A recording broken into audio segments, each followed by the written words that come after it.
kā arī aktivitātes virtuālajā vidē būs šo svētku sastāvdaļa. Baltijas ceļa svinību pasākumiem varēsiet sekot līdzi arī Latvijas televīzijā.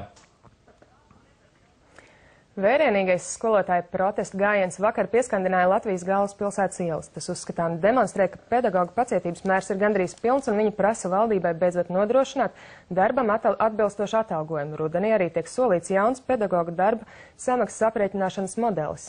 Taču pat, ja modeli paspēs izstrādāt, tā ieviešanai būs jāatrod arī papildu finansējums.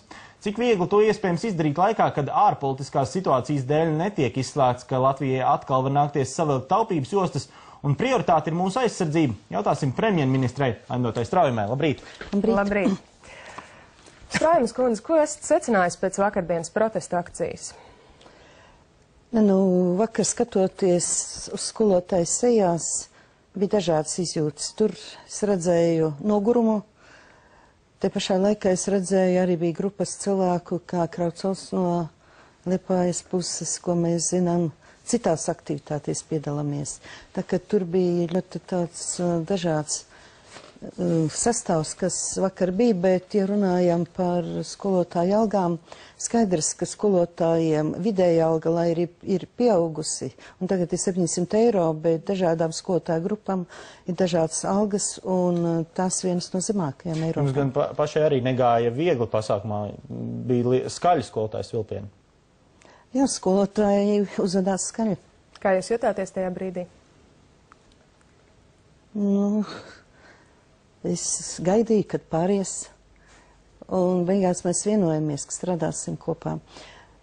Vai Izglītības un zinātnes ministrija, jūsuprāt, paspēs līdz septembrim izstrādāt jauno modeli? Tas, kas ir jāizdara, tas ir skaidrs, ka mums ir nepieciešams sakārtot šo sistēmu, jo no iekšzemes koprodukta mēs maksājam, ja salīdzinām vienu no lielākiem procentu skaitiem kopā Baltijas valstis. Bet skolotājiem ir zemākās algas, tas nozīmē, ka kaut kur sistēmā ir kļūdas.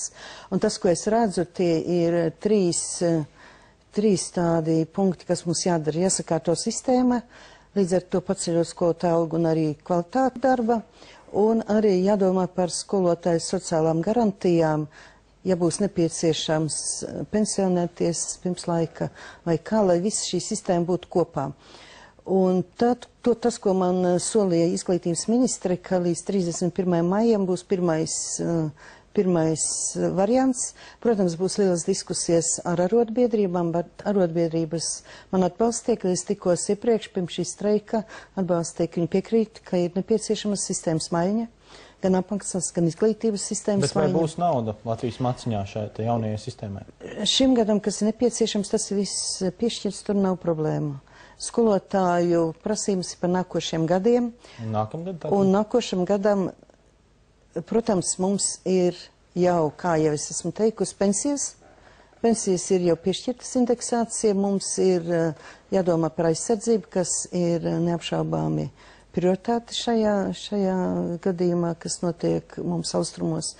Un tad mēs redzēsim, kā mums tautsaimniecība attīstīsies. Ja tautsaimniecība attīstīsies tā, kā ir plānots, tad varēs būt gan nedaudz skolotājiem, gan citām nozarēm, bet ir jāsaprot. Tas ir pie kāda IKP izauguma jūs paredzat šādu skolotāju algu?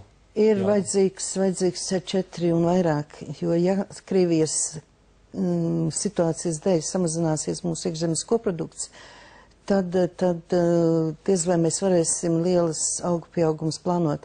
Bet algu pieaugumi skolotājiem ir nepieciešami sakārtot sistēmu. Vai pieļaujat iespēju atgriezties pie valsts budžeta deficīta palielināšanas, lai... Nē, šobrīd šis jautājums mums nav darba kārtībā. Un, ja runājam par taupības režīmiem, to, ko Vilka kungs teica, es varu tikai uzteikt finanšu ministriju, kurš vienmēr tiešām, un ministru, kurš ļoti strikti seko notikumiem, bet šobrīd arī tas nav darba kārtībā. Par to nav runāts valdības daudz? Nē, jo šobrīd ir izaugsme, un joprojām arī no Eiropas komisijas saņemtajos prognozēs mums nav, teiksim, izaugsmes apstāšanās prognozēta. Par ko liecina šobrīd situācija Ukrainā, jūsuprāt? Ukrainā vakar notika, nevis Ukrainā, bet Briselē, vakar notika ārlietu ministru Eiropas Savienības sanāksmē, kur uzlika papildus sankcijas gan pie otrā sankciju bloka, papildus personām un Krimas uzņēmumiem.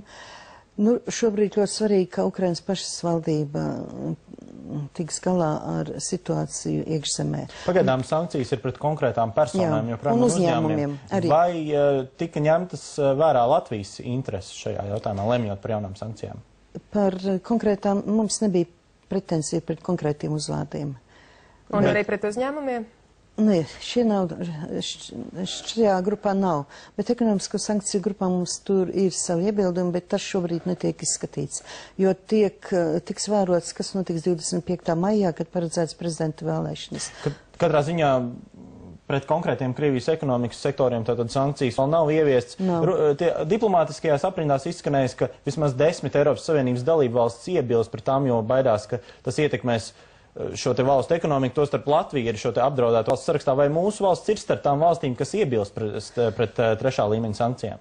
Mēs iebilstam pret konkrētām lietām, piemēram, pārtikas importa aizliegumu, jo ir bažas, tiklīdz aizliegsim Krievijas importu, kas nav liels, tiks aizliegts eksports uz Krieviju. Nu, un, protams, enerģētika, kas mums ir, un tranzīts, kas mums ir būtiski. Vai Baltijas valsts varētu sadarboties militāro iepirkumu jomā? Jā, mēs pārunājām ar Saimas Baltijas asamblējas pārstāvjiem, un arī aizsardzības ministrija nav pretība. Jūs arī devāt zaļo gaisu? Jā, es devu zaļo gaisu, un vienīgi jāsakārto, kad kurā brīdī, kurai valstī tā nauda ir pieejama. Vai ir zināms, kas tie ir pa militārajiem iepirkumiem, kas varētu interesēt, teiksim, vismaz divas Baltijas valsts vienlaicīgi?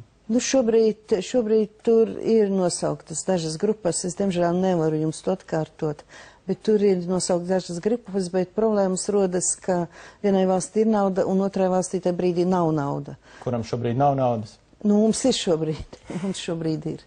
Lietuviešiem grūtāk ar līdzekļiem šobrīd aizsardzības? Nu, lai tas paliek šobrīd to valstu ziņā, bet tas ir vajadzīgs tad saskaņot, bet es domāju, ka pat ja šogad tas nenotiks perspektīvā, tas ir jādara, jo tas ir vienkārši lētāk iepērkt lielākus daudzumus. Vai esat gatavi rīkoties, lai izbeigtu to, kas notiek šobrīd Knab, ja atkal ir kārtējā disciplināra lieta ierosināta? Rītdien es tiekos ar abiem Knab pārstāvjiem. Nu, manas rīcības robežas visai ierobežotas, bet šobrīd es tiešām meklēju